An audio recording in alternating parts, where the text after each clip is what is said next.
So your house that you lived in when you first moved here, what was it like? 652 square feet on a 25-foot lot, so it was an apartment with a yard. And my daughter and I lived in it, and I thought it would be exactly the right amount of house for the rest of my life until I met my husband and his two sons, and the five of us didn't really fit in So- my little house. So Yeah. So how did you meet your husband? he lived across the back lane. He lived in the apartments on Robinson Street, and I lived in a little house on Cameron.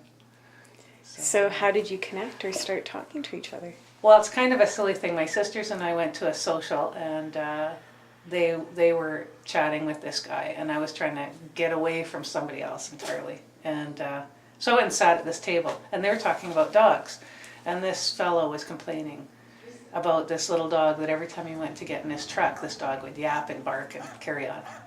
And to be friendly, I just said, "Where do you live?" And he said, "Cathedral." And I said, "What street?" And he said, "Robinson." And I said, "Do you live in the Lady Robinson apartments?" And he went kind of white. He said, "Yeah." And I said, "Do you drive a green truck?" And he said, "Yeah." And I said, "That's my yappy little dog." So the next day he came over with a plate of cookies and a big apology because he figured out where I lived based on the dog barking, and we got to be friends, and then we ended up married to each other for the last 9 years.